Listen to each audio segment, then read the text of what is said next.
Hello, ladies and gentlemen, and welcome to the Say Report. I'm your host, Devin Decker, and joining me, my host companion, Sejan Sarowick. How you doing, Sejan? Doing good, Dev. What's going on?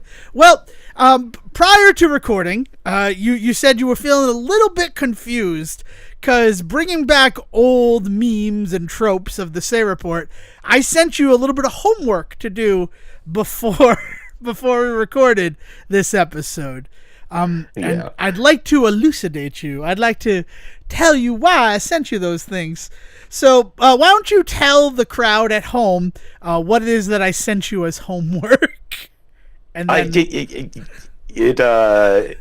just a series of trailers. Just to name them off: A24's upcoming Eternity with Elizabeth Olsen and Dave Franco. Dave Franco is in that one. It's Dave Franco's in the Regretting You, which is the other trailer that you sent me. Sorry. And then the last one was A Big, Bold, Beautiful Journey, starring Margot Robbie and Colin Farrell. But 3 trailers that I watched, one right after the other. I'm a little confused as to why I was asked to watch them, but they have been watched. All right. So just for everybody who's listening at home, if you're in the Discord, even if you're not in the Discord, join the Discord. I have placed those 3 trailers in the Discord. And if you would want to go watch the 3 trailers for Eternity, Regretting You, and A Big, Bold, Beautiful Journey, this would be the time to do it. Come back at the 2-minute mark, and I will explain to everybody why I had Sejan watch those 3 trailers. So, 3, 2, 1, and it's a 2-minute mark. Those 3 trailers played before Freakier Friday,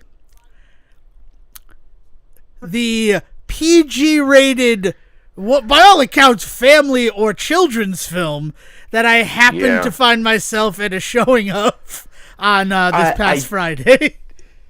Yeah, I will say that the nostalgia hype around Freakier Friday is definitely a factor of that film, right? Yep. They are hoping that they are going to capture a new audience. That'd be dumb. Of course, they're hoping they're going to capture a new audience with it.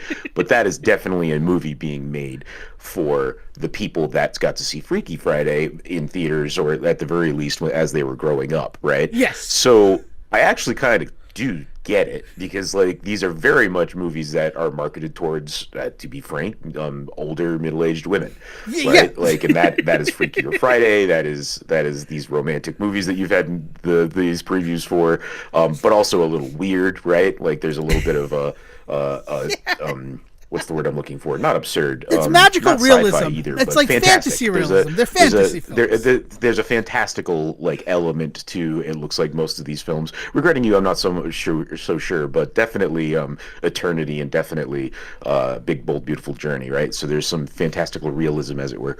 Well, I will say, that is interesting though, because I do feel that they are pretty heavy for a kid to watch. Well, the first trailer was the Cat in the Hat, the Bill Hader Cat in the Hat that's coming out next February, that I don't know how I feel about right now. I've seen the trailer twice. There's some real good stuff in there, and I love the fact that Matt Berry is playing the goldfish, because that's a Matt Berry role, top to bottom, left, right.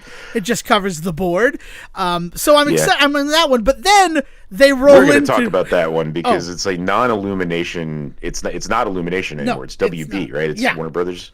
Yeah, it's strange. I don't know how to feel about that one. But Well, yeah. I mean, we're probably going to see and talk about it when it comes out, I'll be honest with you. But it, Cat in the Hat, that set a feeling on, so these are going to be the trailers before Freakier Friday. I imagine we'll see, Zootopia, and we saw the Zootopia 2, or Two-topia, as I call it, right? Someone recently said to me, oh, that's right, there was a sequel to Zoolander. Do you remember the sequel to Zoolander, Sejan? Yeah, Zoolander 2. I remember that. Let me put it this way. I remember that it happened. Right. I don't have deep memories of that. We've talked about my history with that movie anyway, about how a guy at Hollywood Video refused to rent that movie to me, right, not because of my age, but because he thought the quality of that film was not enough to allow a rental of it, and it was a wild experience. Meanwhile, while I worked at Hollywood Video, as a employee at Hollywood Video, I was not the one who denied Siege the ability to rent Zoolander.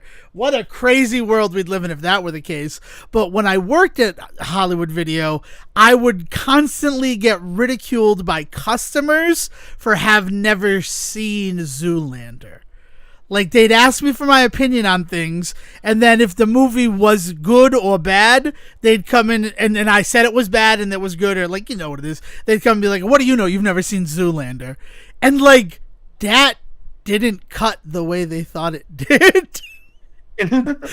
But yeah, so I was expecting, like, Disney stuff. Maybe a Wicked in there, like a Wicked for Good, especially with the Cat in the Hat. But I was not expecting, and to be fair, Regretting You was there just because it was one of these three kind of out-of-pocket trailers. When Eternity aired, the trailer for Eternity showed, I thought, well, I guess, like, where else do you put it? This is the closest thing that, like, matches genres with the afterlife romantic comedy where the Scarlet Witch has to choose between her two dead husbands who she will spend eternity with. Like, I'm on board for that one, I'm not gonna lie. And then A Big, Bold, Beautiful Journey, like, because I had just seen the Eternity trailer, it really stuck with me. I had forgotten the title of Big, Bold, Beautiful Journey. Regretting You wound up there because I that trailer's just insane, right? Let's kill off a father and an aunt in the trailer before the happy body switching movie you're about to watch. That sets the tone. And also, I didn't catch the name. I thought the name was something different, so I was kind of thrown when I saw that it was Regretting You. And I don't know how to feel about it. I honestly feel like I may have gotten Mandela affected, like, in a 24-hour sequence. Like, when we saw it on Friday, it had a different title, and then the world, like, ripple affected because of whatever Marty McFly did back in 1955, and now it's called Regretting You. And for some reason, I remember it. But yeah, like, at the same time, as weird as they were for what I thought would be the target audience, and full disclosure, Freakier Friday I ended up being off on Friday to help with some preparation for some personal stuff that I'm not going to talk about on the show, mostly because it's a downer, a la something like Eternity. But we found ourselves with the opportunity to go see Freakier Friday. We got done with the prep that we were doing early, and I looked it up, and no tickets had been sold for Freakier Friday at 11:25 on Friday. It's opening day. And then, like, as a bonus, it was showing in the same theater that back in 2003, I saw Freaky Friday. So it felt like kind of like kismet. Like, oh, I should go see this movie. And I was one of 6 people who was in the theater. The other one was my mother. And then there were 4 additional people who saw Freakier Friday on release date, its first showing. So I don't know how I was doing. It's only made 12.7 based on the reporting on Box Office Mojo. I don't know if I don't know what they're expecting it to do compared to the original, especially like the way that the kind of nostalgia factor has not necessarily worked for them in the past. You know, look at Hocus Pocus 2, and that kind of fell a little flat box office wise. I'm not going to get into the it didn't come out in the theaters. Quality. It was straight to Disney Plus. Like, that's the other thing. So. Oh yeah, sorry. The watch numbers on Disney Plus were lower than expected. To clarify, but like, so sorry, just trying to think of other, like, these, like, retro sequels Disenchanted. that they have, like, gone remember Disenchantment? Like, we watched Enchanted, and then we did Disenchanted. I think you are the only person that I know who has seen that movie.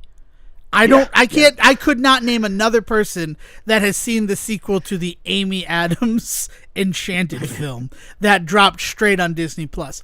Honestly, Freakier Friday feels like a film that would go straight to Disney Plus, but the fact that it's Jamie Lee Curtis and Lindsay Lohan having a bit of, like, not a renaissance so much as just, like, we just kind of remembered her. The 2 Hallmark films she's done the past 2 years for Christmas season really did, like, get people excited. So they're like, yeah, we can do this. There's also the weird distinction. Freaky Friday, certainly a Disney movie, all the way back when it was Jodie Foster as the daughter. It's existed. Then there was the 90s TV remake where Shelley Long was the mother. And, I think I know I can see her face. I can't remember her name, who plays the daughter. She's one of the Yellow Jackets. I'll look that up so I have that information. And then you have and then there was a musical version. That's what I was going to say. There was a Freaky Friday the musical that was a Disney Plus original / exclusive, and I feel like partially the reason they don't do the Freaky Friday sequel to Gabby Hoffman was the name I could not think of, just so we're there.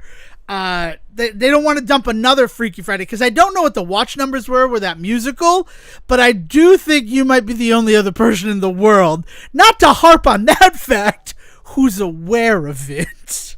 Because I remember when it was happening, and I'm like, really, a fourth Freaky Friday? And everybody's like, there were only 2. And I'm like, well, there was the Shelley Long, Gabby Hoffman one.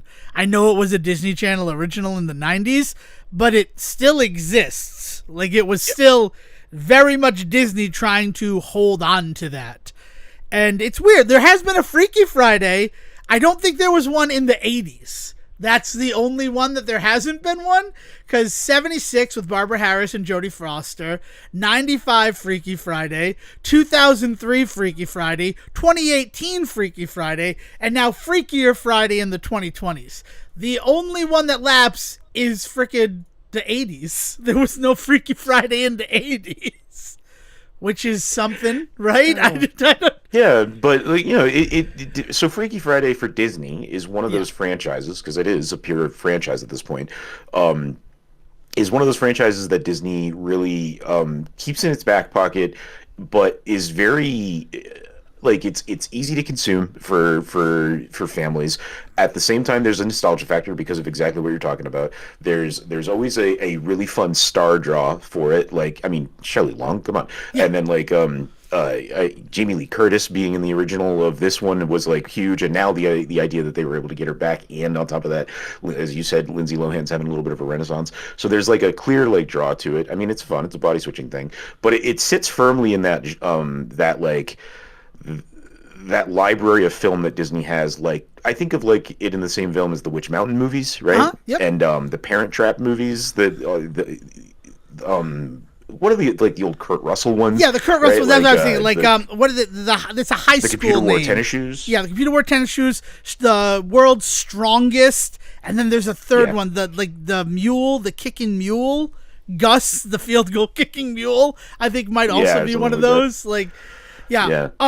Just to be that person, there were 2 Freaky Friday sequels, films called Summer Switch and A Billion for Boris, that are considered part of that. So actually Summer Switch is, and this is how the first Freaky Friday ends, the father and brother of Ellen and Annabelle Andrews switch bodies. And were they in the 80s? That was in 1984. So there has been a Freaky Friday film through. I thought there was one. They tease that the father and son are gonna switch bodies at the end of that 76 one, and I just didn't know if it happened, but it does happen. I forget about the original Freaky Friday with Lindsay Lohan and Jamie Lee Curtis. Is that the curse is like an ancient Chinese curse, and I don't know if that's in any other version, but I watched. No, it's always just kind of magic. Yeah, they're given magical fortune cookies. And that by a woman who screams at them in, I believe, Mandarin. I believe it's Mandarin. Yeah, familiar enough with the language, but she's they argue with her about how they don't want the cookies, and she screams at them in a foreign language. Then they eat these fortune cookies, and the entire thing is an ancient Chinese curse. Yep. Yeah, that's a choice that they made there. I don't know. Obviously it's a story. I've seen all these things. I'm aware of all these Freaky Fridays. I'm going to have to look up Summer Switch.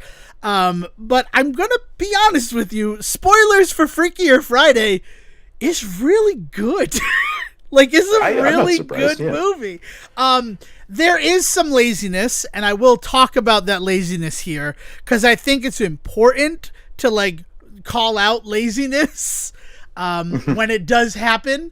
But I do want to say, overall, I mean, certainly of the films that I've seen this summer, which, I mean, like, we'll go back to probably Jurassic World is what I'm counting from, Jurassic World Rebirth.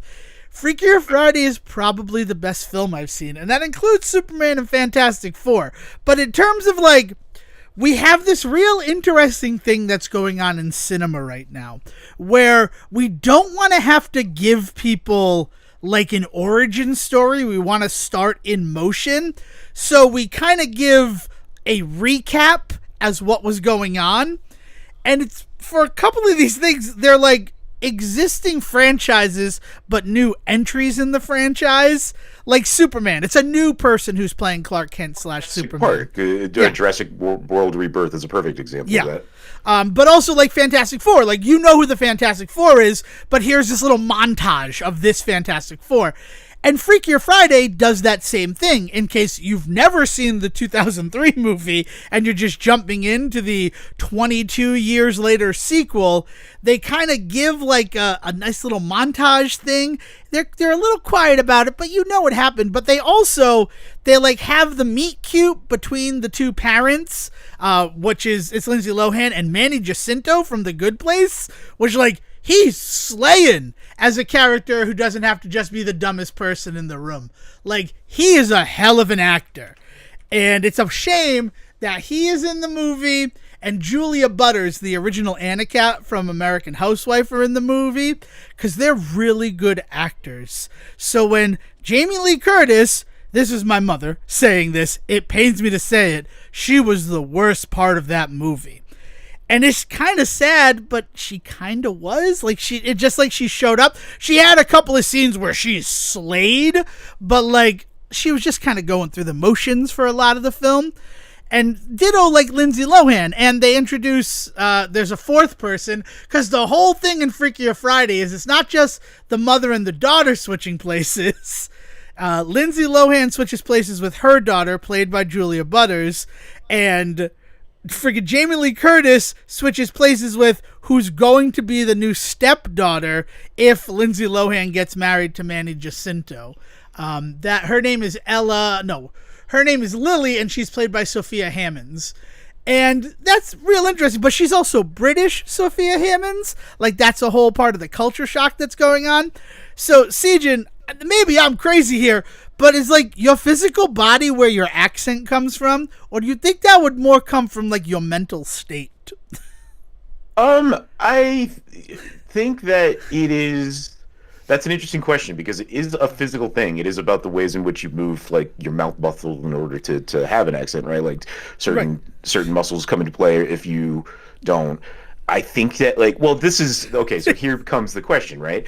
Is it a switching of the minds, or is it a switching of the ego, right? Like, yeah, there's the real weird question, because it felt really lazy when the young British girl woke up in Jamie Lee Curtis's body and she didn't have an accent. But then that being said, though, I think that I'd rather deal with that. I think I'd rather be able to just hear that once, get over it, and than hear Jamie Lee Curtis. I'm not saying she can or she can't. I don't know. But Jamie Lee Curtis trying to put on an accent that she's maybe not capable of for an entire movie doesn't sound like a fun watch to me.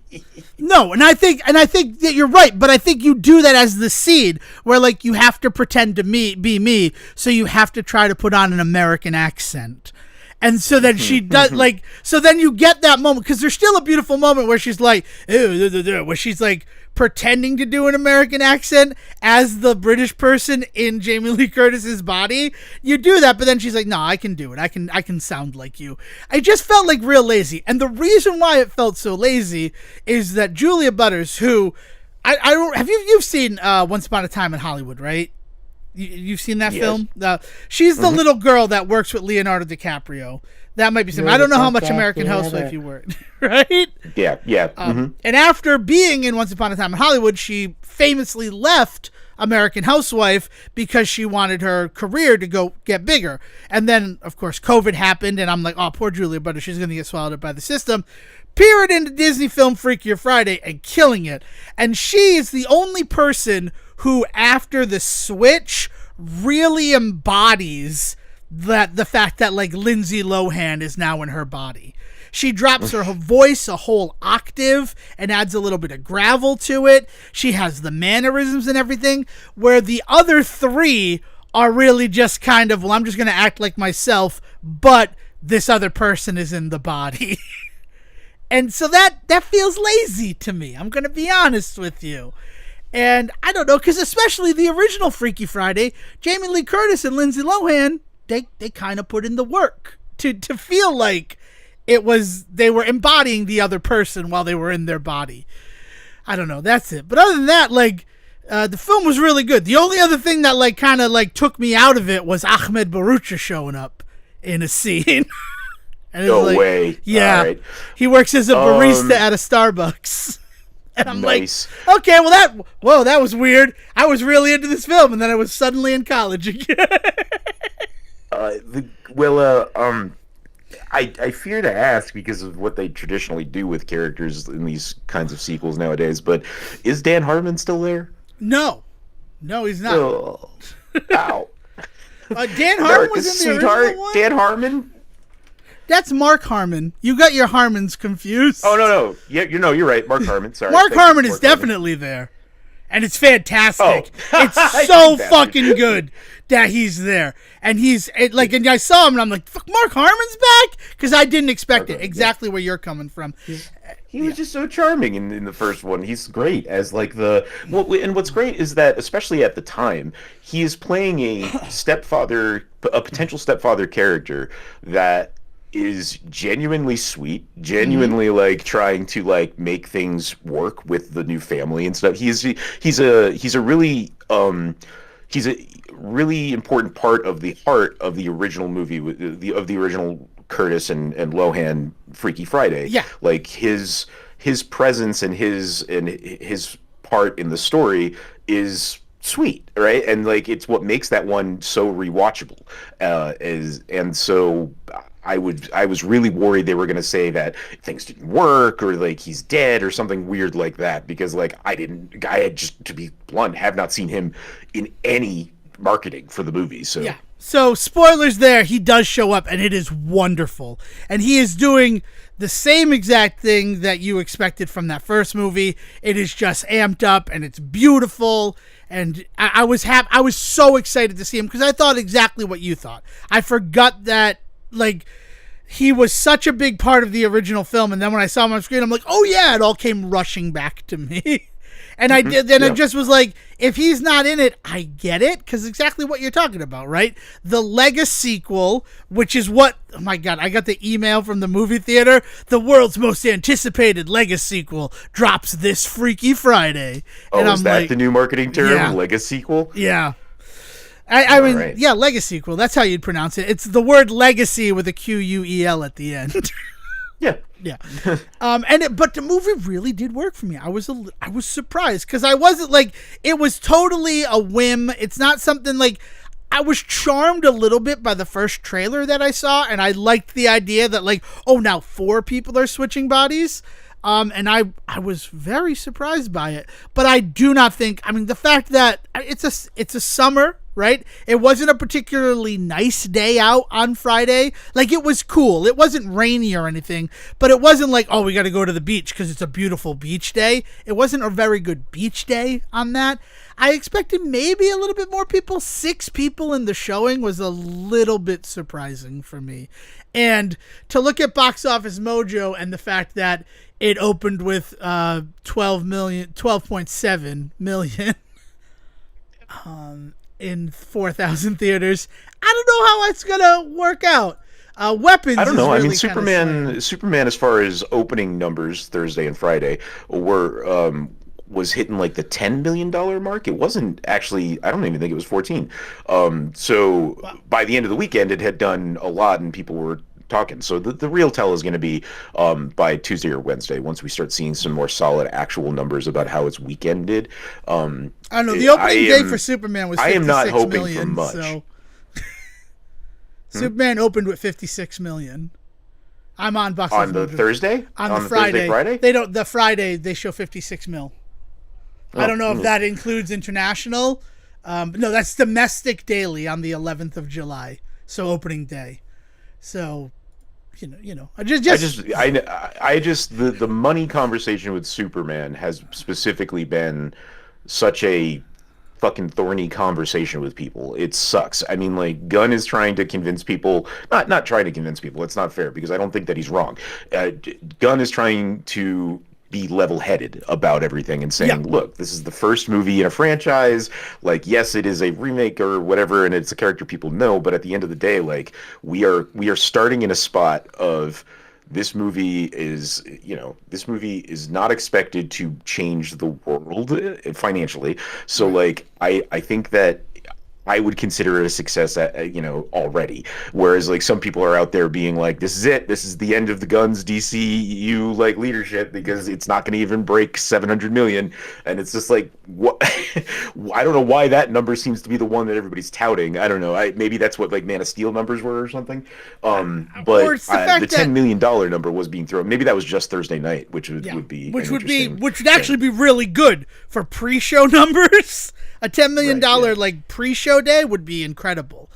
So I don't know about that. But you said 700 million is like that's what it's not doing. That's because they've moved the goalposts, and this has been the real discussion because Fantastic Four had that like huge drop off in its second week.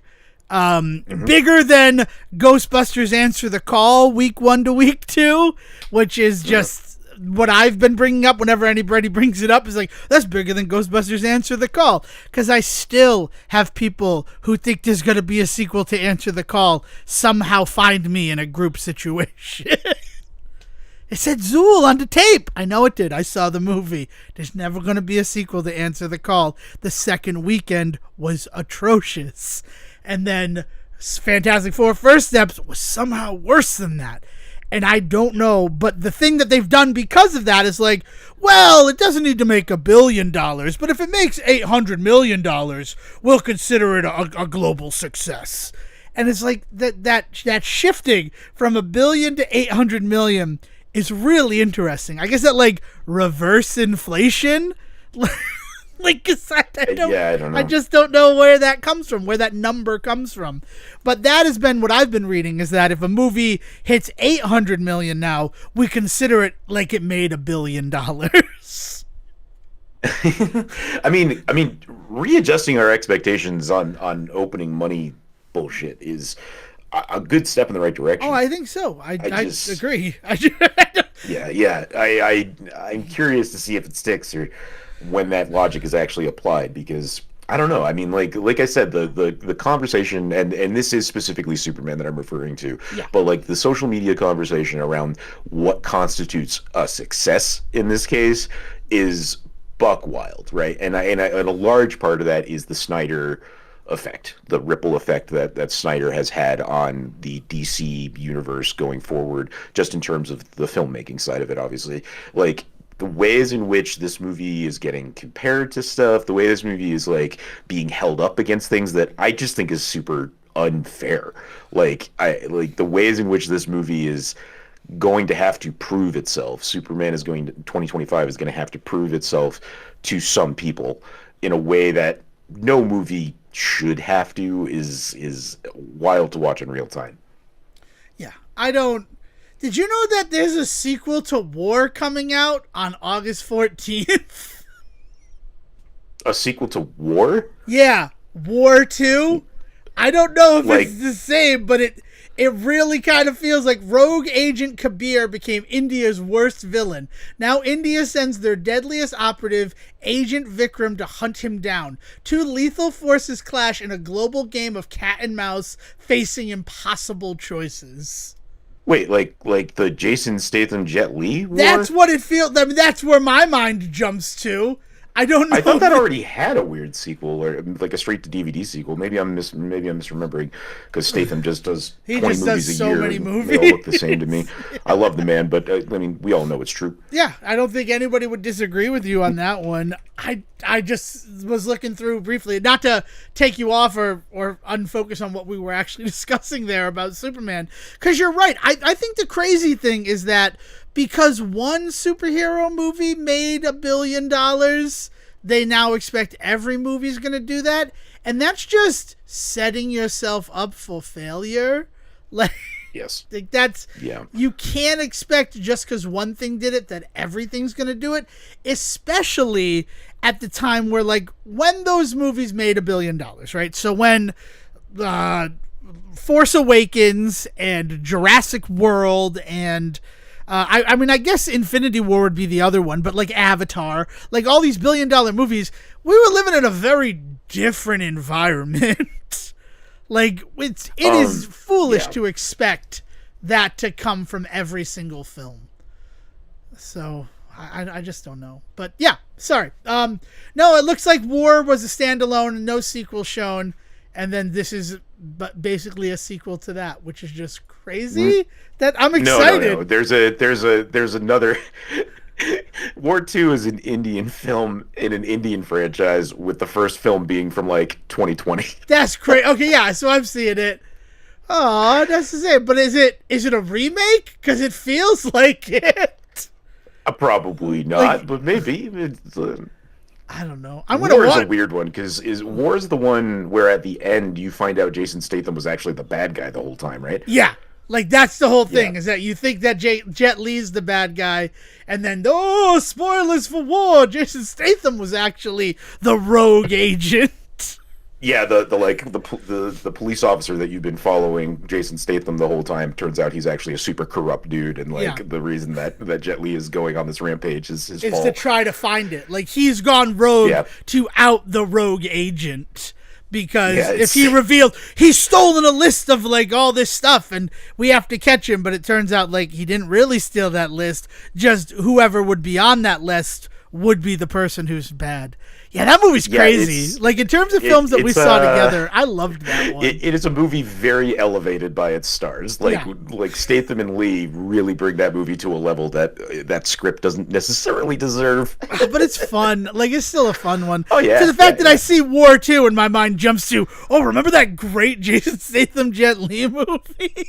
I think about that in alongside the De Niro Pacino one there, where they're both cops. It was like a big deal that they were making a movie together after Heat. Like 30 after years Heat. After What Heat, the hell was that one? I know the exact. Not Usual Suspects. What is it? Like Al Pacino will be the fastest way to get the title of this movie, which is kind of crazy if you think about it. Is it Danny Collins? Yeah. It's not Danny Collins. I know it's not Danny Collins. It's not 88. Is it 88 Minutes? Or it's the one where they're like in a TV show, right? They're like cops, like on a reality show, I think, right? Shush, I don't remember. But like Al Pacino it might be 88 Minutes. No, 88 Minutes is just him alone, I think. Maybe it is. Look at 88 Minutes. 88 Minutes is one of those crazy movies that I really do enjoy that one. I'm not going to lie. Al Pacino, Ben McKenzie, Robert De Niro would have already been named. Well, I can't remember the name, but you're right, because they did Heat, and then they did that other one that was very, not similar to it, but very, we're bringing them back together, and this is the thing that they're doing, and that, I don't think... And it was like 2005, 2000... Yeah, like I remember this movie, but now I'm not... Two for the money. No, not two for the money. That's...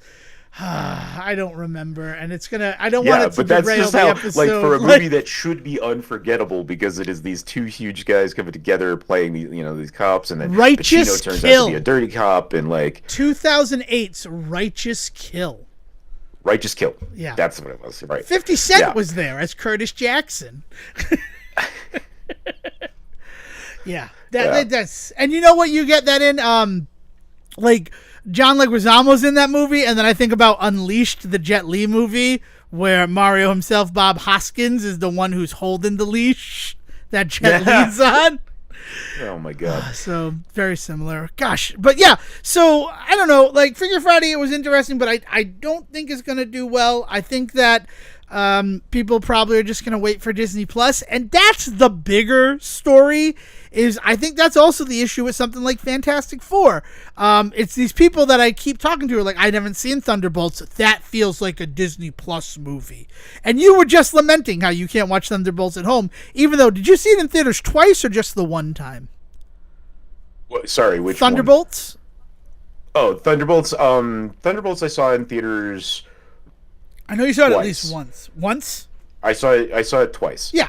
Thunderbolts is because I went back like a month later. I went back to go see it at like a showing because I was just so desperate to see it again. I had kept hoping that with the way that it had not really done well financially, that it was going to be just kind of fast tracked to streaming, and it actually didn't happen. Probably mostly because of the critical side of like it was actually successful critically, so they were probably holding off, hoping they could get people back in the theaters for it, but it just never happened. I tried to help, but it didn't happen. Yeah. What Disney Plus Day, Thunderbolts has been I've been waiting for it to come out for ages, and it's coming out late August. It went up on August 8th that it will be available at some point in August. I've already bought it digitally. I just couldn't stop. I couldn't wait. It's really good. For me, it's probably the best superhero film that I've seen this year. Because any of the complaints that I've had about the other ones were like boredom or feeling like there were no stakes. I did not feel that way in Thunderbolts. I also liked how Thunderbolts was like real introspective. It wasn't a huge like thing going on.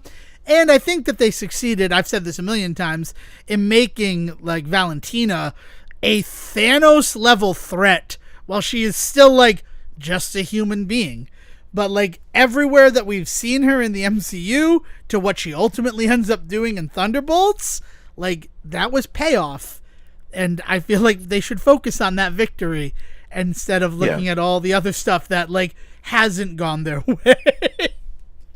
Yeah, I think that they've really got two paths ahead of them now, which way they want to go, and I hope that they learn like some good lessons, because with what's happened with Fantastic Four and it not doing as well, still receiving some pretty good critical praise though. I've heard some very good things from people, and I we talked about it. I enjoyed it.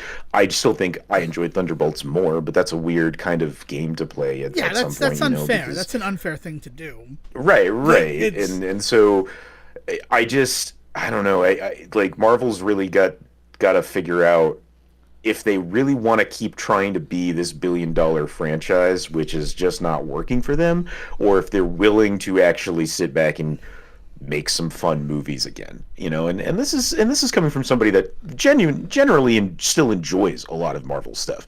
Like I am not nearly the biggest detractor when it comes to this, but it's I don't know. It's not a situation that I envy like Disney being in right now. Like where do they go with this? But Disney just made so many moves in the 2010s to consolidate so many different franchises under their umbrella, and none of it has really panned out for them. It's been kind of wild to watch. Yeah, which is very strange. Because I feel like they just dumped everything out. They did a very un-Disney-like thing with all those franchises. They diluted all the brands by just dumping so much content into the water. All of the Star Wars things that came out, Mandalorian hit, and they're like, oh, we can do whatever we want with Star Wars. And then eventually, they had diminishing returns on that, and it diminished it so much that, people kind of hate Star Wars now. Which is weird. I never thought, I knew how I felt about Star Wars. I didn't think that would ever be the way the entire culture would feel about it. Ditto something like Marvel. Though with Marvel, it feels like everything's a homework assignment. That if I don't see this movie, I'm not going to know who this character is. So us enjoying Thunderbolts, we had done all of the quote unquote required reading in order to really appreciate that film. And I can understand why, if you hadn't watched Falcon and the Winter Soldier or, WandaVision or any of these things, if you didn't see Ant-Man and the Wasp. Black Widow, to get everything with Florence Pugh, right? Yeah. So there's a lot of lifting that the Disney Plus shows did to make Thunderbolts a better film. And I guess that's probably why, the characters felt more realized, though that's also crazy, because I felt like Sam Wilson in Brave New World kind of felt hollow despite all of the character building he got in something like Falcon and the Winter Soldier. But then you look at, we've talked about that film. We've talked about the production history of that film, like being like 3 different movies. So that doesn't surprise me. Right. Of course he's going to end up hollow. You keep taking parts away from him. So yeah, he's going to be empty inside. But then for something like Thunderbolts, it really elevated the fact that, yes, it's 6 characters coming together to form the team that is the Thunderbolts, but 5 of them I know a lot about from how they've appeared already in this universe. Right. And the 6th one, this is literally going to be their origin and this story, episode, this movie is all for them. So yeah, it's interesting. It truly is. That's where I'm at with it. And I will say this, of the July films, having rewatched Jurassic World Rebirth this Friday, right? I saw a movie with Mom, and then Dad, like, it was available, and I'm like, Dad, do you want to watch it? He's like, I don't really care, but yeah, let's throw it on. He stayed awake through the whole thing, which honestly, at that point, he's given it 10 stars, 2 thumbs up, whatever metrics for movies. If he doesn't fall asleep during a movie, I consider him like he really enjoyed it. And his ultimate thing was that, like, I was kind of waiting for something to happen, and I kind of get where that's coming. It's a lot of edging Jurassic World Rebirth, to just use a terrible phrase. But watching that again, like, I really did enjoy. Like, I know I compared it to a video game when I first saw it, but it, like, that kept me engaged. Like, this constant, here's our next objective, here's the next thing that we're doing, here's where we have to go, here's what we have to do. Like, I knew where everything was leading, and once it felt like it was resolved, they introduced immediately the next thing that they had to do. It was far more kinetic for me than Superman or Fantastic Four. And of course, Superman's coming to digital, I believe, this week. So that will be a film that we'll probably watch with the family to see what they think about it. And I will get my second viewing to see how, crystallize my feelings on it. And then Fantastic Four. Here's the thing about Fantastic Four.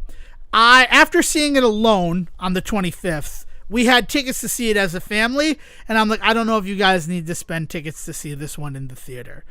Like, and they're like, okay, then we're not going to, because they already kind of felt on the fence about whether they were going to see it, but they have committed to watching it when it's available to watch at home. So I'm going to get double viewings of all the July blockbusters from 2025. And having done that with Jurassic World, I only strengthened my feelings about how good Rebirth was. Like, it was really good. I really liked that one. Sorry. All right, man. All right, so have you engaged, Sejan, in any of the shows that came back this past week? No, not at all. You didn't go to Arlen, Texas for King of the Hill? No, so that's not fair. King of the Hill, yeah. Like, so we've done an episode as a family. I have a family member that is very into King of the Hill, and I'm sure that I will end up vicariously, like, consuming it through them, because they just watch so much of the original stuff, and now with the new stuff they're very excited. So, like, that's gonna just kind of happen naturally. So I'm not going out of my way to devour that. The other thing is that I have hit a point where I've realized that I don't necessarily love binging stuff. I like there being things available, right? Like, I like being able to put Futurama on for the afternoon while we do housework, right? Like that is great. I love that. But in terms of consuming new media, I really don't think I'm built for binging any longer. I don't know if I ever really was, because I've never really sat down and consumed something. I guess maybe like when I got really deep into stuff like Once Upon a Time, like when that one was hitting big. Like, I think maybe that might be the caveat, because like not even Doctor Who or Supernatural shows that I adored, I still watched those week to week. I didn't consume those like immediately, like in big bunches. I don't know. I'm trying to think of, like, I guess the Disney Marvel shows, right? I've tended to wait until they're all available so that I can decide if I want to binge them or not. But then in the end, it turns out I don't really binge them. I don't know, man. I haven't consumed much this week, to put it that way. That's understandable. With King of the Hill, like, I'm like, oh, I want to watch it all. And I think the most I ever watched in a day was 3 episodes, to be completely honest with you. And even that's like, I'm not 100% certain on that. I certainly watched the first episode because I was curious how it was going to come back. I like the idea of, it's episode 4, it's season 14 with a 10-year time jump and everything. Like, I like that. It works for me. But I've mostly been doing like 1 a day. I know that I watched the second episode. I didn't really love the second episode. We watched that one as a family. But even then, like with the second episode, probably still being the weakest of the 9 of the 10 episodes that I've watched, because I haven't finished it yet. When I was talking about it with somebody, it did that King of the Hill thing. Where, like, sure, when I watched it, I just consumed it and was, like, kind of meh about it. But then I was crying with, like, memories of the episode and, like, finding that deeper meaning. Because King of the Hill was one of those shows, Mike Judge being the driving force behind it, and everybody hating Beavis and Butthead. I was forbidden to watch King of the Hill when it premiered in 1997, which is, it just seems crazy to me, right? Especially, like, I always feel like my dad's a little bit Hank Hill, and there's a little bit of Bobby and Devin Decker, and that tracks, because Hank was my dad's age, and Bobby was my age. Like, I get it. I understand where that connection would have come from when it premiered in 97. But no, you're forbidden from watching King of the Hill, Devin, which was strange. It wasn't really something I was expecting. So I didn't really get to watch it until Adult Swim started doing the reruns in like 2007 or 2008. And the DVDs were out, so we would put them on at Hollywood Video when I was working. And like JB and I, we would watch those all the time. And like, I would just cry at these episodes of King of the Hill because I didn't realize that, like, at its core, all King of the Hill is an animated sitcom. It's not trying to be hyper subversive like The Simpsons. It's not trying to be hyper offensive like Family Guy. It's just trying to tell a story, and if we animate it, then, we can have Stephen Root do 17 voices in an episode. Yeah, it almost feels kind of unnecessary that it's animated in some ways, but like this is just the medium that Mike Judge as an artist works in, so that's just what it ended up being. If he had been somebody that was more traditionally a live action, he still could have found his way to King of the Hill if he worked more in live action than animation, right? Unlike, say, like, I love Bob's Burgers, but there is some ridiculous stuff that happens in that's very cartoony. There's some very fantastical episodes. I think about like the dream sequences and the musical sequences and things like that, right? There's Family Guy is just all over the place with its absurdities. Like, that's ridiculous. It would probably be more like a Police Squad Naked Gun style show. Yeah, exactly. But I mean, we've seen that Seth is capable of doing that with like the Ted series. Well, and the Naked Gun that has just come out. Well, in the movie, yes, but yeah, I was talking more the medium of television. Oh, like what he could do with live action, live action comedy, like right, and so like King of the Hill, for all intents and purposes, is a grounded, real show about very real feeling people. It's part of the reason that it has persisted as long as it has, is that it feels comfortable. Right, it is a warm sweater of a TV show. Yeah, and it really is, because there are episodes that have stuck with me. Always like top of the list for me, outside of like the finale, which To Sirloin with Love is such a good episode of King of the Hill. If you've never watched it, it was the first thing I watched Netflix streaming. Was the finale of King of the Hill, because everybody would not shut up about it, so I loaded it up, and it was the very first streaming things on Netflix I watched, which then, like, for it now to be on Hulu is very weird. Also, with the announcement about Hulu, but we'll save that for a little bit later in the episode. That feels like a wrapping things up kind of topic.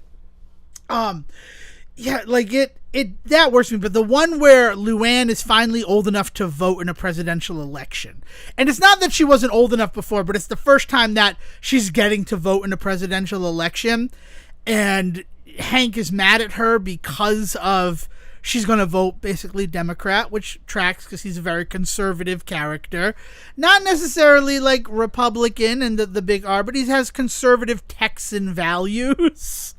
A lot of the times he comes to Lockhorns with the more Republican views is what I will honestly say about episodes of the show that I have watched. And I think what's really important about it is that it a character like that has the potential to fall into like the enlightened centrist like character model, and it's a little hard to buy sometimes, right? When characters get like that, like they want to introduce a character. You know, a perfect example of this is John Goodman coming in as the Republican president at the end of Sorkin's West Wing, right? Like when he comes in and it's supposed to be this big shift because he's Republican, but then like he is very much more like a libertarian centrist than he is like a hardcore like Republican, and like it rubs people the wrong way. Like it famously was not like it was not. Those are not considered the best seasons of West Wing. Let me put it that way.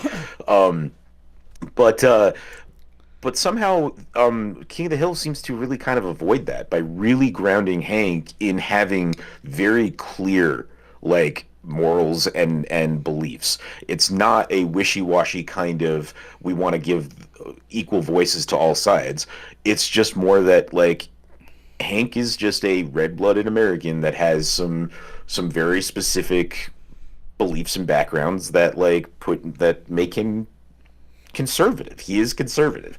But that is not to say that he's ignorant. That is not to say that he's mean. That is not to say which are a lot of things that people equate to conservatism nowadays, right?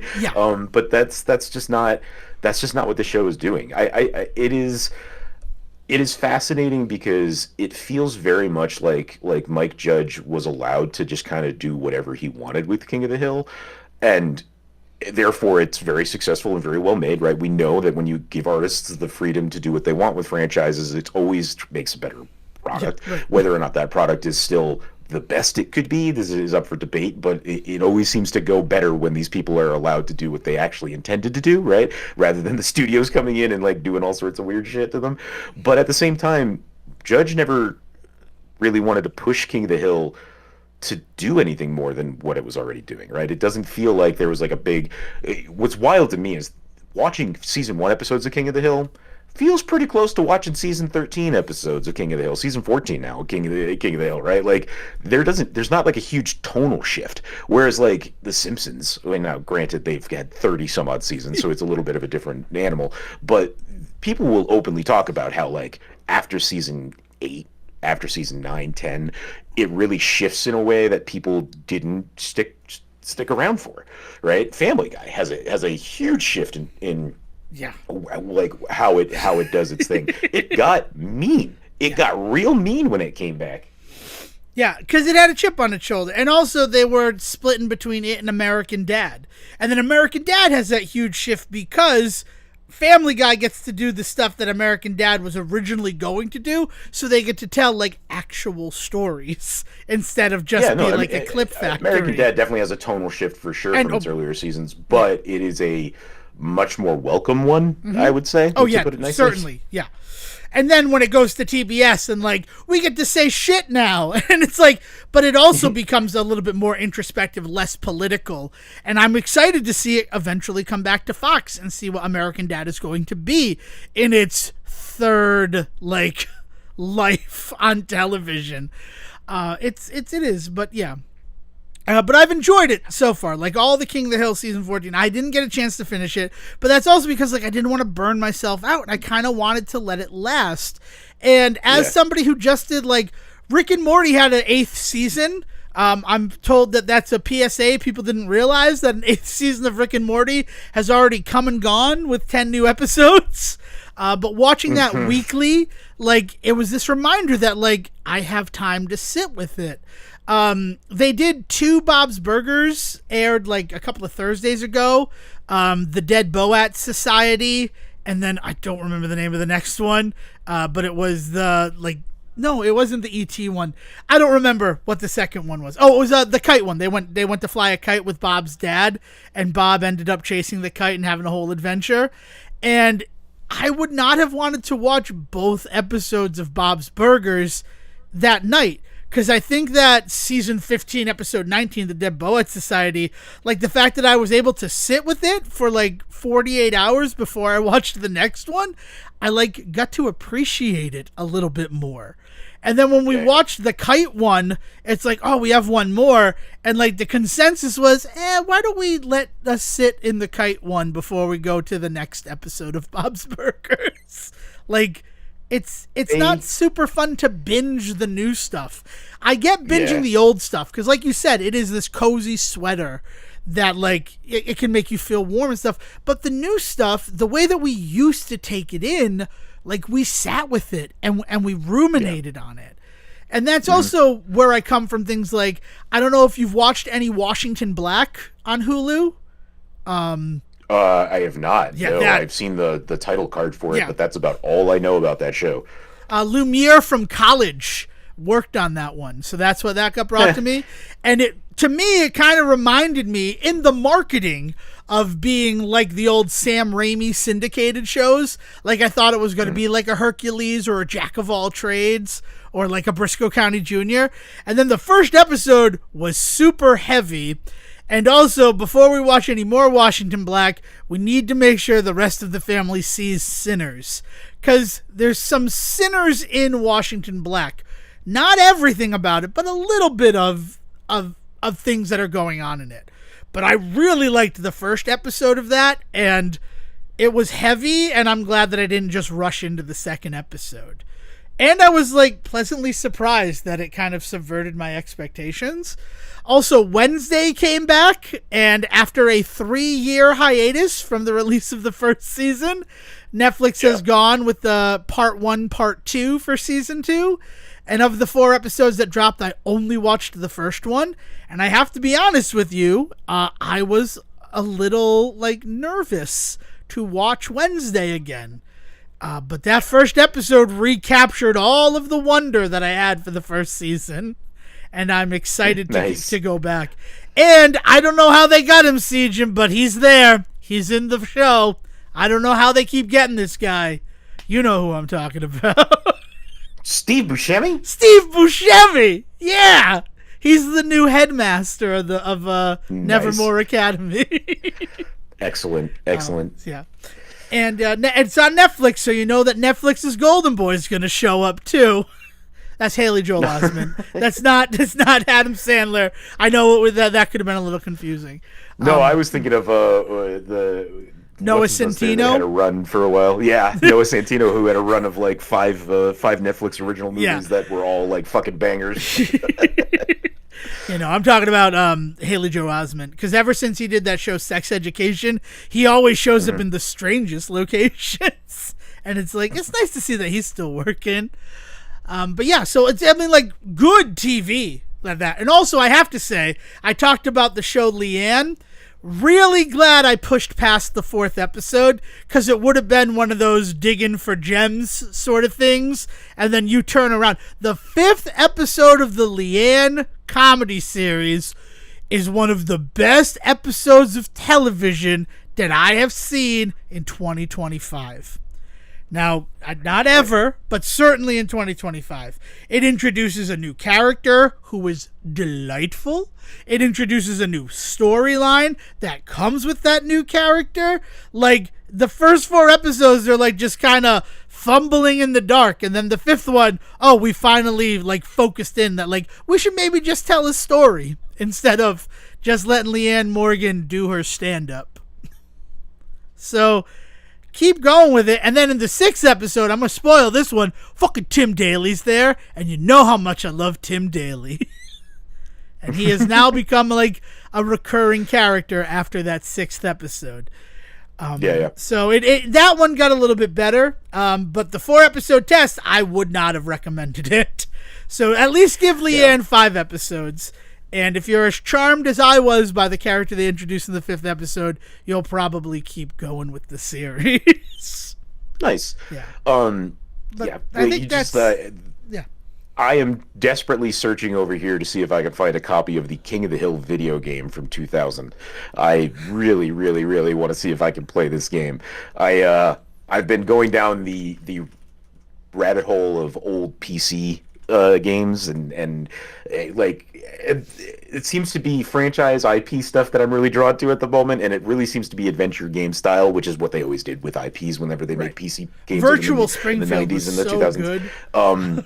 Yeah, but the King of the Hill video game that I had not known about until we started having this very conversation today was apparently a hunting game. That sounds like something else. I'm not gonna lie to you. Yeah, I don't know. I wanna try and find it because I just sent it to you in our chat. Oh, nice. I was on. Where did you find it? Because I was on the collection Internet chamber, Archive, man. I'm such a big proponent of the Internet Archive. Family Ties. I finished the 3 seasons that are available on streaming, and I found the 4th season just up on the Internet Archive. I don't know what I'm going to do after the 4th season, but the Internet Archive has become such a wonderful resource, and I'm glad that we were able to keep it, because there was that time where we thought we were going to lose it, and I'm super happy that it is still out there as a resource that we can take advantage of.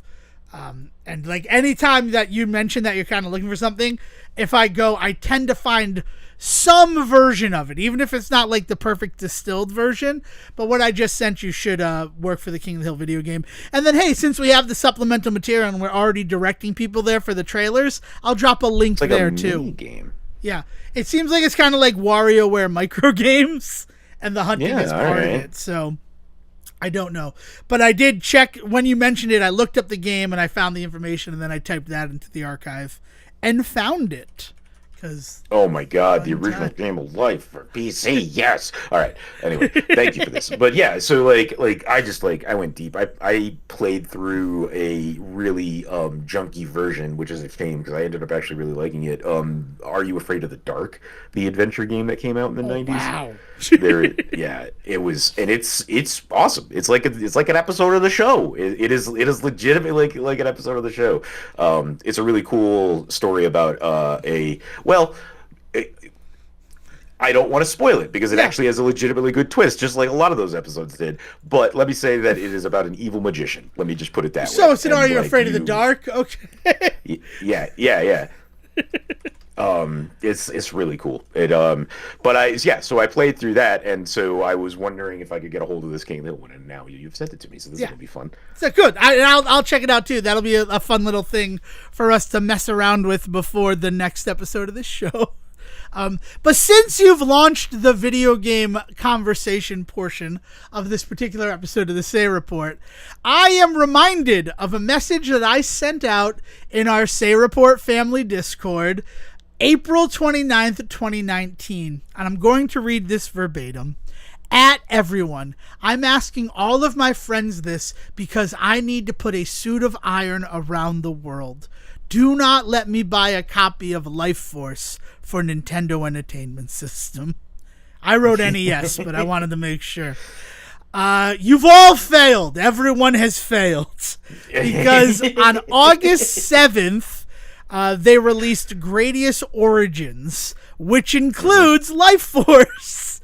But it also includes, and the reason why I did it, I would not have done it. Like, Konami may have found the secret to getting me to buy their collections. Because I did not buy the Contra collection, I did not buy the original Castlevania collection, and I did not buy the original Gradius collection. Like, they've done this stuff before. But the Dominus, I don't know what it is. The DS Castlevania collection, I bought day one. Now, on some level, it's because I've never finished Order of Ecclesia, and I let someone borrow my copy of the game, and they did not return it. Have you finished it by now? I have not finished it. I plan on doing it this October. I'm going to do a bunch of like horror games. So I'm trying to get through everything. Like I got the Silent Hill remake queued up. I'm probably going to pick up the Dead Rising Deluxe Remaster and finally like roll credits on that. I've got the 3 DS Castlevanias. I wouldn't put it top of your list, but I'd be very curious to hear your thoughts on My Friendly Neighborhood, which is a Resident Evil style mascot horror game that had come out for PC last year and is now available on PlayStation. And it has a really interesting bent to like the plot. Like it's not twisty, but like what you actually are doing and what it is actually like talking about is so much cooler and so much like more poignant than this silly ass game about killer Muppets should be. But yeah, it's also got that really good like Resident Evil style of like go around, solve the puzzle. Now you've got this weird key. What does this go? Oh, this weird door probably takes this weird key, and then like you got to go back places, and it's got a very good vibe in that regard. But it just came out on PlayStation, and I am definitely playing it for Halloween this year because cool. I tried playing it on my PC, and my PC couldn't handle it. So now that it's got a nice stable build on PS5, I am diving in. Yeah, I'll track it and see, because like I'm looking at it on Steam and it's 50% off this week, and I'm like, ooh, that'd be nice, but I don't think any of my computers could handle it because I've switched to mostly like mini PCs that are real good at like SNES games or Vampire Survivors. But yeah, so we'll see. I'll put that one on the list. The other one is like I said, I wouldn't put it top of the list, but I would definitely say I recommend it. Well, I mean, certainly if you're going to play it, but and if there's a sale on it, like if I can get it for half off on PlayStation before October, I'll add it. But what I was talking about with the DS collection of Castlevania, they included a new game with it. They did like a whole rebuild of Vampire Killer, the arcade game, that like actually makes it like a Castlevania game in terms of like you have continues and there are sub weapons and you carry it over, like less of a quarter stealer and more of a actual Castlevania game. So like add a new game. I'm basically getting games that I've played before, and the bulk of what I'm paying for is this new experience that you're offering. And that is also what happened with the Gradius Origins collection that just came out, is that it includes Gradius 1, 2, and 3, Salamander, which is what Life Force is called everywhere but in America, Salamander 1, Salamander 2, and Life Force, which takes Salamander and turns it into, instead of fighting in space, you're fighting in inner space. Like you're inside of somebody trying to destroy a tumor that was like surgically entered into them. And that's the whole story of Life Force. But the reason that they got me to buy Gradius Origins on release day was Salamander 3. They did a new sequel to the series, only available in this collection. And Dale and I literally finished it right before we started recording this episode. And it is so good. Like when you does Salamander have an overarching story, or is it just upgrade your ship and go? So the overarching story is like Salamander in the Salamander games is the name of the invading army. So the Salamander army is invading this water planet. I can't remember the name of it. I think it's like Latius, or it's something water like sounding related. And the Salamander forces come, and the prince of the planet takes up his ship, Lord British, to fight against it. Because it's not Vic Viper. Like the whole difference between Gradius and Salamander is the fact that it is Lord Britain is the ship that is fighting against the Salamander force. And then despite fighting the Zalos Empire, which Salamander is just the name of their army that goes to other planets. I'm not sure why. Once you destroy the Zalos Empire, like Lord Britain is lost at the end of Salamander 1, and Salamander 2, they call in Vic Viper to see if they can stomp out the remainder of it and see what happened to him. And so Salamander 3, like the Salamander force is again attacking the planet, and it is the princess who now has to take up the mantle and pilot Lord Britain against the Salamander force. And Vic Viper is there to assist. So like, nice. Okay. Yeah. So there is there is this bigger overarching story. I mean, even for the Gradius games as well. Whereas Life Force is a standalone change to it. But the difference also between the games is that the Vic Viper ship, the ship from Gradius, it allows you to collect the upgrades and choose what you upgrade each time. In the Salamander games, you find the upgrades, and so you get them when you find them. So the options are multiples, the like little ships that follow you around and mirror what you're doing. You find them as those, rather than have to collect 5 power-ups and then activate them. So, like, that's the inherent difference between the two games, is that Gradius, you get to customize how your ship works. In the Salamander games, you get what you get and you don't get upset, basically. It's what you pick up, right? Yeah. Yeah. And that's why, like, Life Force, the NES version, basically just turns Salamander into a Gradius game where you have to choose what to upgrade. And that's real strange because the way the first game is structured, you find a bunch of multiples, and then you find missiles, and then you get to choose between ripple or laser attacks. And then you finally get speed at the end when you need it. So what you should be doing when you play that game, if you've played the arcade version, and that's the other thing, Gradius Origins, it includes like versions of every single game. There's arcade versions. Versus Gradius is in there. I think you need to enter the Konami code in order to unlock Versus Gradius. But I have Versus Gradius, which is crazy because they're also currently selling that for $10 on all of these storefronts. So, like, you consider the $40 price of admissions to get Gradius Origins. And for that, you're getting 6 distinct games and then every single build of those games. Like, the first Gradius has 3 separate versions that were released in Japan on different types of hardware. And the hardware means, like, slowdown is perfectly emulated from the original that, like, worked on a bubble sort of circuit board. It's like, it's just so much in terms of, like, video game history. But Salamander 3 is such a good game. And, like, it takes, like, quality of life is there. Because, like, the original Salamander, you can't continue. The whole point of the game is get through this crazy fucking space shooter on 1 quarter, which is just insane. But they also add like an invincibility mode so you can go through and learn the game. They have a quote unquote easy mode, which really just kind of gives you 10 lives in any of the games. So like it's hyper like approachable as well. Nice. And the trophies are real fun. Like it's stuff that like basically do the Easter eggs that people know about these games, and that's what get the trophies.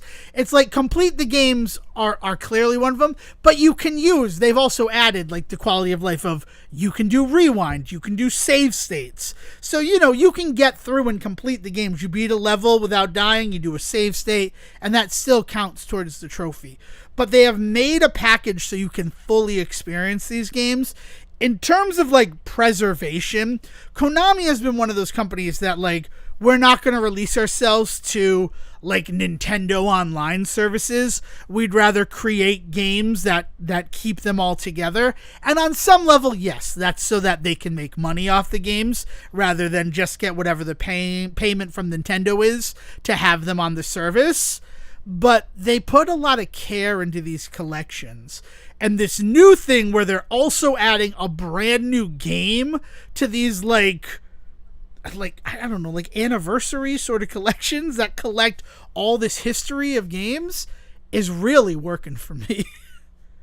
Yeah, no, I mean, it feels, as a consumer, it feels more friendly, right? Yeah. Than some of these other cash grab attempts that are out there. You know, it's a business. It's all about making money, and like they are constantly trying to do what they can to manipulate you into to buying what you can from them. But if they're putting in that extra effort on their end, it sure feels a lot better than, say, buying 3 Mario games that feel like they weren't optimized for the system that you put them out on. Right. And it's so strange that like Super Mario Brothers 3D All-Stars, right? Because that's what we're talking about in this situation, have been getting updates to the game after the Switch 2 release that like optimize how they play on the Switch 2. But these are games that we released and then took away from you. So I don't know how to feel about it. Also, I don't know if you've heard the rumors. We'll know for certain in September, but they're talking about how they're going to celebrate the 40th anniversary of the world's favorite plumber. And it looks like they're going to do a new Super Mario Brothers All-Star collection that will have all the new Super Mario Brothers on it. And I hope it's not as lazy as 3D All-Stars was. So what are you thinking? Like Super Mario U, right? And then like Luigi U, and then so those are already released on the Switch. It looks like it's going to be New Super Mario Brothers for the DS, New Super Mario Brothers. When you say New Super Mario Brothers, you mean quote New Super Mario Brothers, not new as in not like the descriptor. Not a descriptor. That's the descriptor for it. New Super Mario Brothers is what that franchise is called. So it would be an All-Stars that, based on, and this is all rumors right now, so, take it with that grain of salt, but I'm excited to hear that something's going to be happening. It's not Super Mario Brothers 40, which is what I was really hoping was going to happen, because I loved 35, and it could only be made better with 5 more competitors in each map. But, yeah, so the 2 New Super Mario Brothers games that released for DS and 3DS, so New Super Mario Brothers and New Super Mario Brothers 2, and the Wii version are the ones that they're saying are going to be collected into a New Super Mario Brothers All-Stars. Because Wii U, Super Mario Brothers U and Luigi U already got the deluxe treatment on the Switch, so I don't think that they would include those. But I really do hope that they add multiplayer to the DS ones, because they kind of had it, but it was a little sloppy. But if you're going to be putting it on the Switch, let us play it with other people. But more I care about the fact that I don't want it to look like it's a DS game on my Switch too. I want it I want it to have crisp graphics. And I don't think it'd be that difficult to just rebuild every level in the modern version of that engine. Yeah. Right? That's, and again, I'm not a game developer. I don't know anything about coding, but I feel like if you're going to call it All-Stars, look at what we got in the original Super Mario Brothers All-Stars. They recreated 4 games from scratch with a brand new physics engine, brand new, graphics and everything. They are distinctly different from the NES version. For better or for ill. Lost Levels, which was huge. Right. But again, it's still a recreation of Super Mario Brothers 2 Japan. Right. That's what I'm saying. It's just I don't know if they've got anything in their pocket like that to do, but that really, to your point earlier about these bundles with a new game is really kind of baller, right? That was exactly what you got when you got Super Mario All-Stars on the Super Nintendo, was that you then also got this Lost Levels game that I certainly never had my hands on before that. Right. I mean, it's one of the reasons why Super Mario Brothers DX on the Game Boy Color was so appealing to me, was the fact that I can play the Lost Levels wherever I go now. And that was the first time that I completed the Lost Levels. But then I didn't really fall in love with it until the Super Mario Wonder of it all. When I'm I want to beat every Super Mario Brothers side-scroller game. So I guess I'll beat the Japanese Super Mario Brothers 2. And I did, and it was awesome.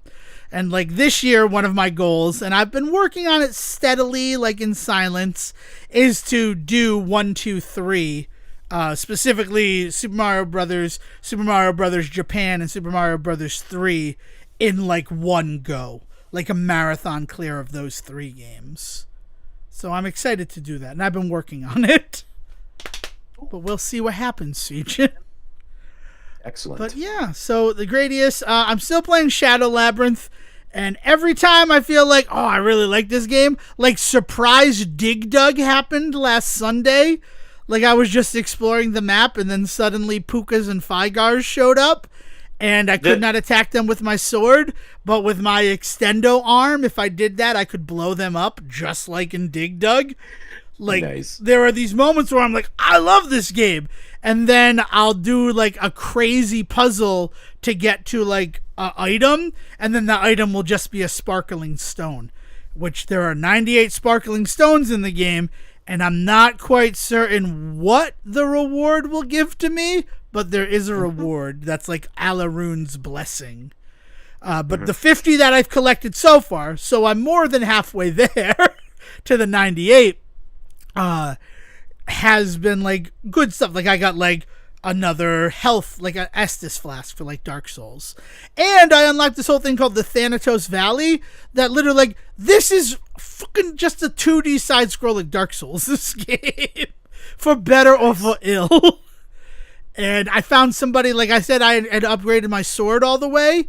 Damage-wise, I found somebody who I just got the material they need in order to do the upgrade too, who will increase the distance of my slashes so I can do more damage that way. Like, I'm still finding things that make me super excited, but the fact that I haven't finished that game yet, kind of blowing my mind. And I have not touched my Switch 2 in 2 weeks. So take from that whatever you want. It is. Like, I don't know. But they had that Indie World, right? Did you watch the Indie World? It was kind of exciting. UFO 50 is now on the Nintendo Switch, if you haven't touched that yet. Currently the number one game in the eShop, too. So, everybody wanted to play UFO 50. No, I didn't dive too deep into many of the stuff that they talked about. My family and I have begun serious discussions about not if, but when we are going to invest in a Switch 2, because it was a pretty unanimous that we all were like, no, we want to get the system, but it was a matter of, do we wait and see what sales look like around Thanksgiving, or do we want to get one now while we know that they're available, or financially, they're also just talking about budget, because it's not cheap, as we've talked about. Nope. But that was the other question, was, do we want to get one now before a possible price increase, which we saw with the original Switch this very week, right?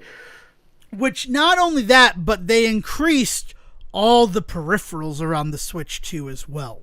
So we talk about how the console's always sold at a loss. That has never been...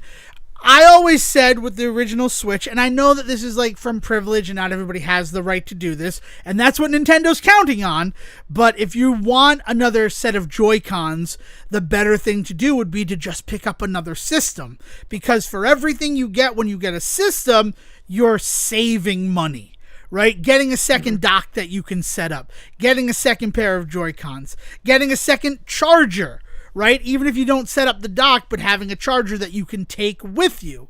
Like, all of those are expensive add-ons for a Switch. But the console, like buying it all in one, you're saving that. And I did not feel that way about the Switch 2 until a pair of Joy-Cons 2 are now $100. A dock went from $109 to $125. Like... they have shown the value in just getting the system. And those raising of prices for the Switch family really feels like Nintendo's method of getting people to early adopt the Switch 2. Because before, it was like twice the price for what you could get a Nintendo Switch for. You get a Nintendo Switch 2. Now, it's like $50 more. Like, the difference is... less, which means that the Switch becomes less appealing, and right. They really do want to push you to the next system. So there's definitely that part of it. But yeah, they also, at least I've heard that they are using tariffs as a reason. I don't know how that shit works in the long run, but we were all waiting for it, right? And like, so first kind of early indications of that, people are wondering if they'll wait until after maybe the holiday season to do the same with the Switch 2. So we were just trying to decide, like, do we just want to get one now before things go crazy or what? But I don't know. We'll see. But the family and I have started our planning and budgeting for a Switch 2 in the house. Yeah. Well, so here's what we're going to talk about in terms of tariffs. I'm excited to hear that. I'm excited for you to get on the Switch 2. Wait until there's more games, right? Like, that is the thing. That, like, it's real difficult to tell people get the Switch 2 unless you're just going to play through all your old games again, because that's really all you have. And I'm somebody who's buying Kirby and the Forgotten Lands again when it releases at the end of this month. I gotta finish Bonanza. I gotta get through Tears of the Kingdom, because I still owe that to Claude. Apologies, Claude, I haven't forgotten. And then I really want to do the Forgotten Kingdoms, because that Kirby game was beautiful, and I'm excited to have it in 4K and everything else. Plus, they've added like a whole other game to it. Like, that's the other thing. Right? It's what got me to get Super Mario 3D World, was Bowser's Fury. Like, I dig that for remasters. But let's talk about Tariffs for a second, because I don't know if you're familiar with Mondo. They're a collectible shop. They kind of started with, like, art prints, and now they do figures and things. I actually have a really good copy of the Luke Cage soundtrack from them. Nice. On vinyl. Excellent. Wonderful. So they are currently doing a She-Ra figure. It is Master Universe. It's She-Ra 1/6 scale and Swift Wind, so her little like unicorn Pegasus that she rides. The timed edition is $795. That's already ridiculous for a collectible. But then when you add it to the cart, the tariff surcharge fee, which, correct me if I'm wrong, tariffs are currently paused, right? Like, we're not being charged tariffs yet. That all is set to change on August 12th. Unless they come to an agreement. Apparently, everything's going back into effect on the 12th of August. Like, there's been a stay of execution on them. Here's the... I don't have the facts or figures in front of me to talk specifics about it, but essentially, there is this kind of... There are a lot of places that are going to start doing this with the tariff stuff because they just fucking have to. They have to. I understand it, yeah. Because if they don't, and we end up suddenly enacting them, then they're going to be caught holding the bag. Whereas if they start just doing this in advance, the problem is the on and off nature of what's been happening right now, without getting too deep into the weeds about the details of again, specifics, but the ways in which tariffs have been on sometime, off others, higher this week, lower that week, different places having different amounts, which is not too unusual. Different countries have always had different agreements and things like that for trade, so that is not out of the ordinary. But when you are releasing all of this information in strings of info on Twitter, right, and the ways in which people are getting this info, it's a jumbled fucking mess. Yep. It is a jumbled fucking mess. And so I couldn't honestly tell you the minute that we are recording what tariffs are on, what tariffs are off, or what level that they're at right now. I mean, and any other version of me throughout my life would have had the same problem. I never would have been able to tell you what the tariff situation was with this country, the U.S. I'm talking about specifically, what our agreements were. But it never mattered before. Yeah, I get that. I understand. You're not, and the place that I'm in right now is I don't know, and I will never know. But man, I'm pissed I don't know anymore. Yeah, it's a little, I don't know. I mean, we saw Kickstarters get canceled because of the uncertainty of what tariffs are going to happen. Kickstarters that funded, and then we were hoping we'd have an answer. So I know we funded, but we're going to cancel it, and we will relaunch once we have an answer. So it's that. But in the video game space, there were some peripheral companies that have just stopped shipping to the U.S. right now because they just don't know what's going to happen. Rose-colored gaming. Remember Rose-Colored Gaming? They did the really good displays for everything. They shut up. They shut up shop. They closed up. The company that I bought my controller from when I got the NUC, the controller I bought along with it, great little controller, has worked great. 8-bit dude. Yeah. They have completely limited their U.S. releases. They did just do a what was it? A rare controller, in the they just released a rare controller that I know is available in the EU. I don't know if it's going to be available in America, but they have openly said that they are limiting their. I probably wouldn't be able to order the controller that I ordered now. Right. Well, that's not. I mean, Amazon still has their stuff, and they actually have a big release coming this the 12th of August, this coming Tuesday, and I have those on pre-order because I want to test them out. It's the Pro 3. It's the one that is shaped like a Super Nintendo controller, but it has paddles so that you have better grip. Nice. And then it has the lower sticks like a PlayStation controller. They have a GameCube one coming out, one that looks like a PlayStation controller, and one that kind of reminiscent of the Game Boy. And apparently, there's also ball top thumbsticks for the joystick stuff. I'm very excited to test those out. So they are doing stuff. And Rare being a EU company, I understand why they would start that as an EU exclusive. But let's go back to this $800 She-Ra figure, right? Because as a tariff surcharge is $70. And then once I check out and it calculates everything else, shipping and everything, it needs an address for me to ship. Hold on 1 second while I put in the address here. Da da da. You cover for me, Siegen. Yeah, what are you gonna do? Dox yourself on air? I'm not gonna say it out loud, right? I am not looking forward to this holiday season. I will tell you. With everything that's going on with the tariff stuff alone, and then in addition to that, just kind of the other insanities of the world, as it were. Like this coming holiday season is going to be a rough one in the Sarwick household.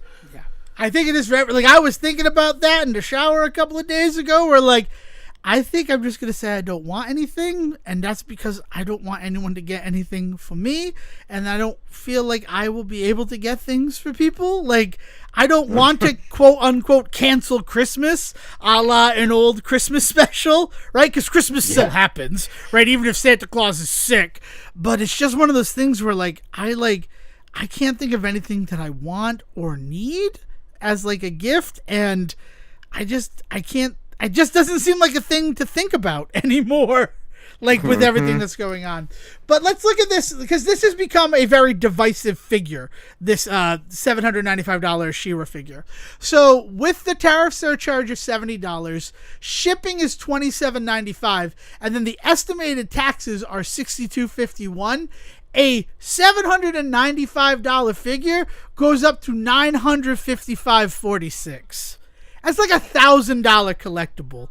And nobody should be spending that money with everything that's going on in the world. I understand that collectibles are a luxury, but like that's insane. Like it's already crazy when it's almost $800.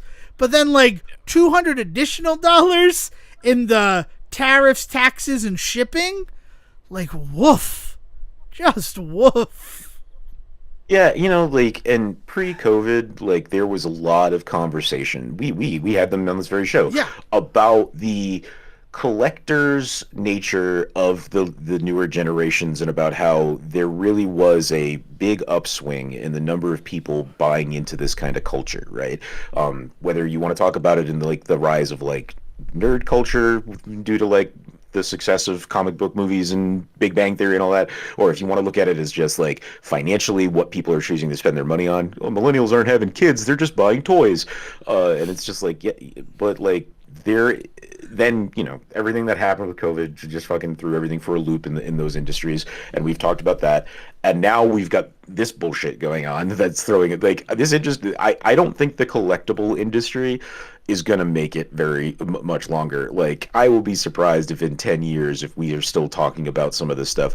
I'm waiting any day now. Target is going to get rid of their collectible sections, because like I have not been in a Target that has taken care of those sections in years. Every time I go into a Target or a Walmart, because Walmart also has those sections as well, those sections are a fucking mess. Nothing is priced properly. Half the shit is ripped open. And this is not me talking about how shitty customers are, because customers have always been shitty. That's the secret. But the fact that these companies are not taking the time to care about those sections anymore is a sign, right? Well, and the crazy thing about that is currently Todd McFarlane, Papa Todd, the creator of Spawn, and one of the biggest pushers for this stuff since the 90s. Right, like he's always been about the value of collectibles and everything. McFarlane Toys. He has been going on a tour of Walmarts, doing YouTube videos highlighting the collector sections, and some of them have just been crazy. Like, it's all anime figures, and there's the Todd stuff, like, stuffed in at the bottom. And it's like, it's just been this crazy thing that he's, like, pushing these sections that, like you said, they're not maintained. The stuff does not look good. A lot of the times, it's all on clearance, too. It's all clearance figures there. Well, and then sometimes on clearance in ways that you're wondering if it was meant to be. Right. Like, we talk about like breaking street date as being a problem with like the NECA stuff and Target. I think another problem Target has is that I have seen some stuff thrown into the clearance section that I don't think was supposed to be there, because there's like a Ninja Turtle section two things down, and and there's basically other versions of this toy, but this one happens to have a clearance sticker on it and that one doesn't. What is going on? So, I mean, the Ninja Turtles thing, that is an actual crazy thing that's happening. The brothers in the mix and match set are not selling. And Target is a whole thing. There could be a whole episode. And I know that we have a hard out today, so I will TLDR this, and if we want to go deeper, we can. First of all, they're super planogram forward. So they have resets that happen, and if they need a space that is full of toys that are not selling, whether those toys were stocked a month ago or a week ago, they will just clearance out those figures. What you're talking about with the Ninja Turtles, the figures that are selling are the ones that are not Leonardo, Michelangelo, Donatello, or Raphael. Your Ray Fillets, your Young Splinter, your the East River 3, Goldfin, Mustang Sally, and Lee the Eel. I mean, and this is and because it's a mistake, it's not something that I think I'm seeing. I'm not going to say you're going to find at your local Target necessarily, right, but you might, because I've been seeing this more and more often. Is the Last Ronin Casey figure that they just put out a month ago or so? At least that's when it started showing up in Targets around here. There were a half dozen of them on a clearance shelf with clearance stickers on them, whereas there was also a ton of them in the toy, like the collectible area, with no clearance stickers on. That wasn't and supposed I was like, to happen. I could just walk to the other side of the store and grab this for $10 or something. It was like, I was like, this can't be right. That is not right, because the other thing that I was going to say about those collector sections, why I brought up Daddy Todd and everything, is they are not maintained by store staff. Those are like consignment areas in the store. A lot of your like electronics departments have a lot of consignment, where like Samsung has a rep who comes out and makes sure that the proper TVs are on display and everything is set. Those collectible areas, specifically NECA, they have a rep who's supposed to come out and keep that area looking neat and clean, and things are up to there. NECA, based on that agreement, is never supposed to be put on clearance. So that Last Ronin Casey being on clearance, that feels like a huge mistake. And they've been taking steps to... Is NECA really not supposed to be on clearance? I feel like I've seen them clearanced out before, but maybe. But again, this one I definitely saw. Yeah. And like I said, I knew it was a mistake because I then found the figure for full price somewhere else. Right. So I was like, this can't be right. But like, somebody did it. Somebody put a bunch of shitty stickers on them. Maybe, and this could be customers. There could be somebody trying to fucking game the system. Changing pricing stickers is like. That's like retail shrink 101, man. Like, yeah, essentially. Well, I had that happen at a Target. The Granny April, like the older April from the Last Ronin stuff, had a clearance sticker on it, and then when I scanned it, it rang up as $50, and I'm like, I don't want this. I was going off of the clearance, and they're like, oh, that looks like it was a mistake. I was hoping that they were going to give me the clearance price, but I didn't put it on there. I found it in the clearance section with the clearance sticker, and I'm like, $50 is a lot for this figure, because she comes with the 2 young versions of the next generation of Turtles. That's the only reason why. Otherwise, this would be a $35 figure, which is still like too much to spend on a luxury item, right? That all you can basically do is pose it. So but it was like $20, and I'm like, you know what? I'm willing to spend $20 for this. And $50, I'm like, nope, get out of here. So sometimes it does happen, but then one of the other things they're doing is things like those collectibles. If you scan them at a price scanner, they come up in the system as out of stock, so that online I can't go to Target.com and see if those figures are in stock at my local Target, despite the fact that they are on the shelf. Like, there's all sorts of bullshit going on with Target. Yeah. But like that big planogram thing, like, I got the Ultimate Iron Man figure, and I'm so happy because I was waiting it out because they were clogging the shelves. The rules of Marvel Legends is 1 Wolverine, 1 Spider-Man, 1 Iron Man for every line, right? And that will sell, right? Because that way we can take, chances on the other figures that will sell that, so people will get the Build-A-Figure pieces. But now, instead of selling, a box of 8 figures and one of them being in the box, they sell full boxes of those figures. So what Target did for this latest line, that was like the Marvel Comics line, because they all came with comic books that they were in, all they did were buy Iron Man's and Spider-Man's, and it's a Miles Morales Spider-Man and the Ultimate Iron Man, which I don't know if you know Ultimate Iron Man's story, but he's in the iron because his full body is brain matter.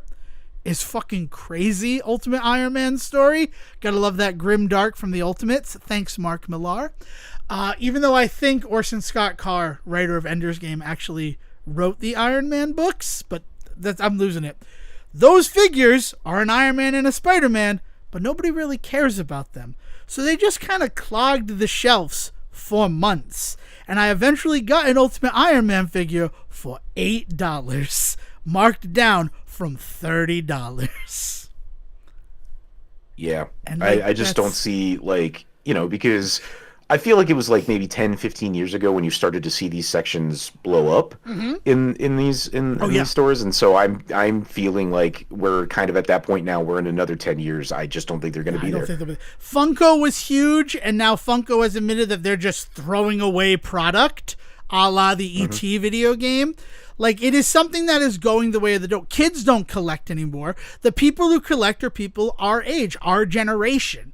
And they're starting to get priced out of it, or the companies are just run so poorly, and tariffs are not helping with anything. But, that's more of a noise or every other time. It's time to wrap this one up because we got somewhere to be. I'm going to go to Food Truck Sunday. I'm excited about that. I'm not sure what you're doing. Oh, yeah, man. Hopefully it's something fun. But we're wrapping this one up. Anything else you want to say before we send this one off, Siegen? Like teaser for next time, or are we good? I don't know. I've got a week to myself. I'm living the bachelor life this week, so I'm not sure what I'm going to get up to. More than likely, I want to try and platinum Steam World Heist. That's not a promise because I never platinum games, but I'm on hour 60 on just my PlayStation version of that game, and I have played it through on Switch and PC. So, I have put some time into that game this year, and I am loving the shit out of it. So maybe by next week I'll have some trophy talks. I saw that gold trophy that you just earned. I'm very proud of you. Thanks. I'm going to hopefully finish Wednesday. Probably not Washington Black, but definitely Wednesday. And King of the Hill, because it's just the one episode, so we'll have those to talk about. And, it's all sorts of fun things that are happening. Other games. Maybe I'll finish Shadow Labyrinth, and I can tell you if it's worth your money or not. Nice. But yeah. But with that, keep the conversation going with us. If you enjoyed this, you can join our Discord. Like I said, those 3 trailers are going to be in there. And Internet Archive saving of not just that King of the Hill game, but also that Are You Afraid of the Dark PC game. So if you're looking for that, those will be there in our supplemental materials section. So definitely recommend Are You Afraid of the Dark. I can't say King of the Hill yet. We'll know, maybe by next week we could have that convo, but Are You Afraid of the Dark? If you liked The Seventh Guest, you will love the Are You Afraid of the Dark game. That's awesome. I'm very excited to give it a shot. So those will all be in supplemental. And if you want to join our Discord, invitations are available wherever we are on social media, which as of this recording is Facebook and X, formerly Twitter. You can also contact us directly via email, thesayreport@gmail.com, and we can facilitate you with an invite to the Discord. Or if you want any of the stuff that we talk about and you're just don't understand how Discord works, send an email to thesayreport@gmail.com and we can facilitate you with any of those things. Also, if you want to speak to me directly, Devin Decker, or him directly, Siegen Sarowick, send an email with our name in the subject line and we'll make sure that it is distributed appropriately and your thoughts and dreams will go to the Say Reporter you have chosen to interact with. All of that being said, thank you so much for joining us for this episode. We look forward to seeing you next week, and William, please bring us home. Bye-bye. Thank you for listening to the Say Report with your host Devin Decker and Siegen Sarowick. Please follow the guys on Twitter and Facebook by searching for The Say Report, and you can always subscribe on your podcast channel so this is delivered straight to you and you can enjoy it every week. With apologies to your mother, we'll see you next time.